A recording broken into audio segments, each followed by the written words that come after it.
What if the future of electric vehicles wasn't being built in Silicon Valley, Detroit, or even Shanghai, but somewhere in the heart of Nigeria? What if I told you that the world's richest man, Elon Musk himself, is on a hunt, not for oil, not for minerals, but for a young Nigerian innovator whose genius is shaking the very foundations of global tech expectations? This isn't science fiction. It's a real-life story of raw talent, relentless passion, and a broken system that, despite its flaws, still produces brilliance capable of rivaling the world's best. And it all started with what looked like an ordinary neighborhood project, until it wasn't. Before we go deeper, please note, this video is for educational and inspirational purposes. We celebrate innovation and advocate for peace, empowerment, and the rise of African excellence. Voice of Africa stands with integrity and unity. Now let's take you inside the unbelievable journey of a young Nigerian who built a working Cybertruck, not with Tesla's billion-dollar R&D budget, but with his own hands, waste materials, and pure determination. Elon Musk is famously hard to impress, but even he couldn't believe his eyes when he saw the footage. A fully built, locally manufactured version of his futuristic Cybertruck cruising the streets of Nigeria. No fancy factory, no advanced robotics, just one boy, a dream, and a red-painted prototype that looks so authentic you'd have to squint twice to notice the difference. What made this even more mind-blowing was the fact that this wasn't a cheap imitation or some half-baked modification. This young Nigerian genius built his vehicle from scratch. Engine, body, frame, wheels, even the electronics. Everything was locally sourced. Every part was assembled by hand. And yes, it works. This wasn't a one-off TikTok project to chase clout. It was a fully functional, road-tested machine. If no one had told you it wasn't a real Tesla product, you wouldn't have guessed it. It moved, responded, accelerated, and above all, it stood as a symbol of what Africa's youth can do when they have even a fraction of the resources they deserve. And guess what? Elon Musk didn't just watch and scroll past like many do. No, he reportedly said, "I want to see this boy. I want to meet him." Let that sink in. In a world where billions are poured into innovation labs, it was a self-taught Nigerian boy who caught the attention of one of the greatest tech minds of our time. Why? Because he didn't wait for opportunity. He built it. With zero sponsorship, zero mentorship, zero government aid. Now let's pause here and thank every single one of our subscribers, members, and supporters. Voice of Africa is growing because of you.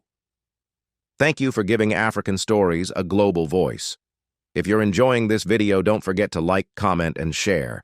And if you can, support us through Super Thanks. It helps us spotlight more untold African stories like this one. Back to the story. This young man's achievement reveals two critical things. First, Africa is not poor in talent. Far from it. We are bursting at the seams with creators, builders, thinkers, and disruptors. What we lack is an enabling environment. What we lack is leadership that sees these minds as the gold mines they are. Second, corruption, neglect, and greed are robbing the continent of its most precious resources, its people.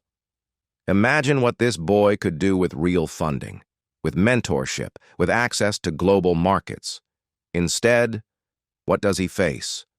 Government indifference, economic pressure, a system more focused on taxing than enabling.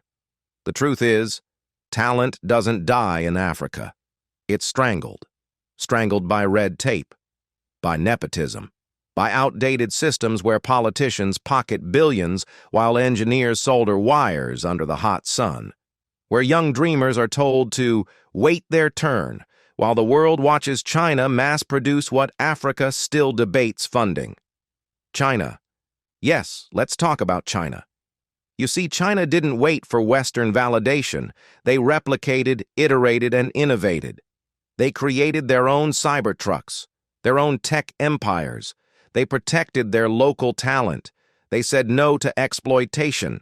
And now the world buys from them. What do we do in Africa?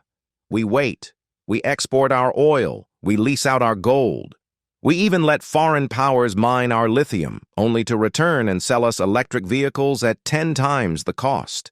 Now they want our human capital too. It's not just our minerals being harvested anymore. It's our minds. Our brilliance, our best and brightest are leaving in droves. Why? Because they can't breathe in systems designed to suppress, not support. Let's not pretend this is just a Nigerian problem. From Accra to Kigali, Dakar to Nairobi, the story repeats. Innovation without infrastructure, dreams without direction, youth without support. And then we wonder why Elon Musk sees more value in our talent than our own governments do. In this story, we also see the pain of wasted potential. The possibility that this boy, like so many before him, might soon be gone. Not physically, but lost to the diaspora. Another brain drained, another investor magnet for foreign lands. Once he's gone forever. The next time we hear of him, it'll be through a Western tech blog. Nigerian genius behind new EV breakthrough signs $30 million deal in Germany. And Nigeria? Nigeria will still be debating fuel subsidies and electricity grid collapses. But here's the part that hurts most. It didn't have to be this way. Why must international validation always precede local investment? Why can't we see our heroes while they're still within our borders? A country that taxes its citizens endlessly but refuses to invest in their future is not building an economy, it's draining a generation. And this story doesn't stop with just the Cybertruck. Across Nigeria and Africa at large, there's a growing army of brilliant young minds being ignored. Coders, engineers, inventors, designers. Many of them building life-changing innovations, with no spotlight, no support, and no future in sight, unless foreign attention steps in. This is a tragedy disguised as indifference. And while the world is laughing at TikTok memes of Nigerian scams, the real scam is on us, robbing our youth of the future they deserve. In fact, while our leaders focus on taxing the present, they are bankrupting the future. We say, the youth are the leaders of tomorrow, but we give them nothing today. We say, education is the key, but give them no doors to open. And when one of them finally creates their own door, we don't even notice until Elon Musk knocks on it. Let that sink in. There's another side to this video, a painful one. The scene of a young girl in a school setting, caught picking up a fellow student's pen under a table, an act so embarrassing that it erases the sacrifices of her parents who labored, farmed, and borrowed to send her to school. What does this tell us? That while talent exists, so does desperation. That poverty and frustration are pushing some of our youth into behavior that dishonors the dreams of their families. But we can't blame them alone. When a society values appearances over integrity, wealth over work, and silence over solutions, this is what we get, a generation confused, conflicted, and cornered. The lesson here is bitter but clear. A failed system creates broken futures, and it gets worse.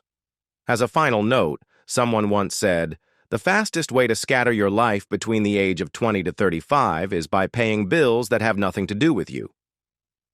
Many African youths spend their prime years funding siblings, relatives, and girlfriends they didn't marry, sacrificing their future wealth in the name of false obligation. Let me rephrase. Give, but give wisely. Charity isn't foolishness. Generosity isn't a financial plan. If you're not building wealth now, you're planning poverty later. You don't owe anyone your life savings. What you owe is your future. Invest, save, building. So that when opportunity comes knocking like it has for the young Cybertruck builder, you're ready. Africa is ready for takeoff. But we need runways, not roadblocks. The story of this young Nigerian is not just a feel-good moment, it's a wake-up call. If we don't start building for our talent, we will continue to bleed it. Elon Musk is looking for a Nigerian boy. But what he's really looking for is the future. Will we let it slip away again? Let's not miss another opportunity. Voice of Africa is here to make sure we don't. Stay inspired, stay informed, stay revolutionary.